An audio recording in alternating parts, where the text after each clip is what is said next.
Nothing annoys me more when someone says I'm motivated just by money. Yeah. Yes, I think I said in sales you've got to be motivated because you want to make money, but if it's just for you, a selfish reason, it's not enough. Yeah. It's got to be deep-rooted, and I think my reason's so deep-rooted that I'll never give up. And because I'll never give up, I'll always try one more time. And particularly in sales, that one more time can be the difference between succeeding and not.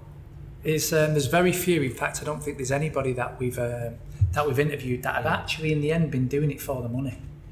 In the end, the money comes with the success, and that success is driven by something else. It might be building a great business, it might be making your dad proud, it might be making, other ones making the mum proud who've had, or whatever it is. But it's never been, I'm just purely in it for the money, because I don't think it builds enough resilience to keep going. Yeah, because the setbacks that you have in business, I think anybody who doesn't do it just doesn't understand this. But the setbacks you have are constant, and there needs to be a fucking good reason why you just keep going. Yeah, and that's been the common theme. I completely agree.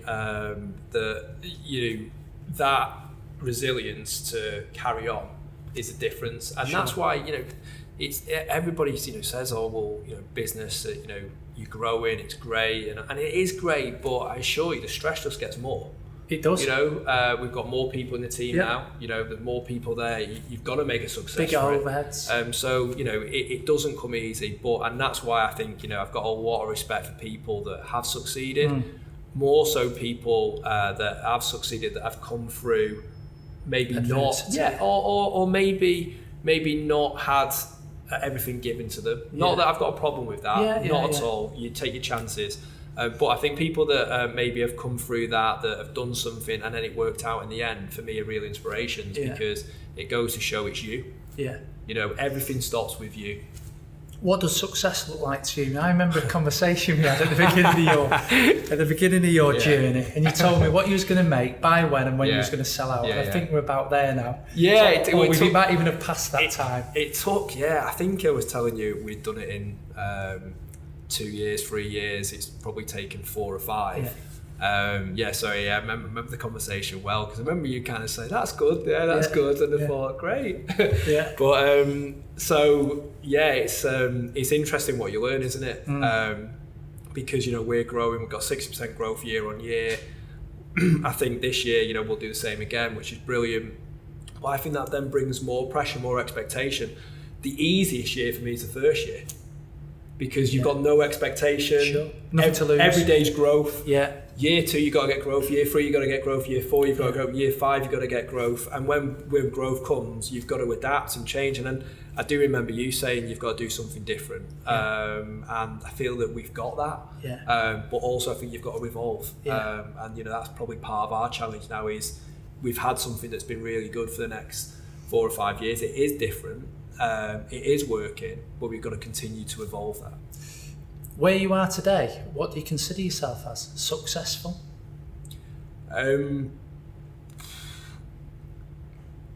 That's a really tough question. I'll tell you why.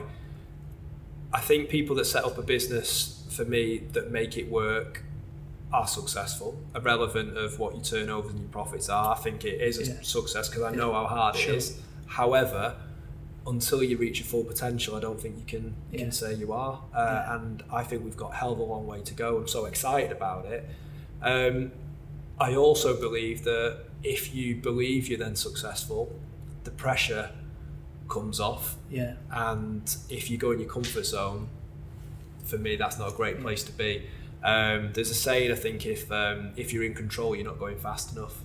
And I feel like that at the moment. So as long as I feel like that, we've got a long way to go. Do you have a lot of questions? And because it's a very fine line, isn't it? It's that thing of, you want to be in control, but the minute you're in control, you feel unnerved because, like you say, it takes away. Are you constantly? I am constantly thinking, I don't want the stress. Without the stress, I don't put myself under the pressure. I don't achieve the results, but I don't want the stress. And it takes a lot of getting used to that. I think in the early days, it's really difficult, because you just, it's all new to you. And I think until you start embracing every positive flips out a negative, and vice versa. I'm still going through conquering that myself on a day by day basis. Yeah. Do you have many struggles with that, or are you quite it's content with where your I think mindset is? No, I think the biggest. I've been tested more so than ever before, and recently in terms of mindset. And my mum recently had some quite bad mental health issues, which we came through, and for me that made me realise how quickly something can change. So I realise, you know, where I am sometimes when, you know, I don't know, I forget to put the milk in the fridge and it stresses me out, and I'm like, what? Why is the milk not in the fridge? And I'm like, the issue isn't the milk here, is it? The issue is actually I'm stressed because I've got this talk to write, or I've got this to do. And so I quickly realised that I need to do something to manage my own mental health and stress and stuff. So I run every day. Every single day. Is that like your meditation? It is, and it gives me a clear mind.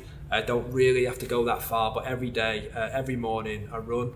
It's something that I do more so for mental health than I do for fitness. Physical, yeah. But I go into work, I've got energy, I feel good, and quite quickly it goes downhill. But that running every day, the exercise for me is something I personally do, and I think everybody needs something to be able to release that pressure and tension. What do you do?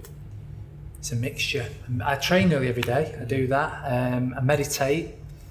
It depends how high my levels get to, if I'm honest with you. Ordinarily, I'll train because I like to train, probably both for physical and mental.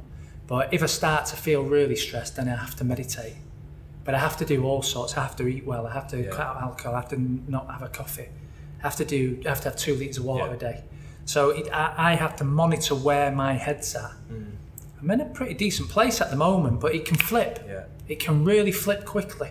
And so if ever I get to a point where I'm feeling really anxious or really stressed, and I mean, I'll score it every day, I will cut everything out that I think might be an anxiety or a stressor. But that's what I do. Do you not think that is part of it? There's this thing where you have to change a few things to think that you're doing something to improve it. I couldn't agree more. There's got to be changes that you do, isn't there? But I remember seeing on your your Twitter, because obviously you've got a young family as well, and you're monitoring your sleep, and I've got like a 2-year-old and 3-year-old that just don't sleep. And I remember looking at that thinking, and that's part of what I found as well, is having 2 young kids and running a business, getting up 3 or 4 or 5 times a night sometimes.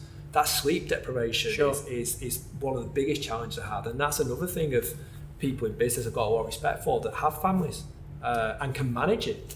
I think one of the things that I've learned as I've got older, and I'm learning this all the time, and it's relatively new to me, is if you want to go and run the 10K in a certain amount of time, you've got to train. Physically, you've got to train. There doesn't seem to be that same precedent put on, or that same importance put on, if you're going to go into, whether it's running a business or being a whatever, TV star, whatever it might be, you've got to train your mind. Some people, at first, you think you're just a bit, or you have to put up with it, or you're a bit crazy, but actually you learn over a period of time, you have to train your mind. And that's what I've learned to do. Or I'm learning to do, should I say.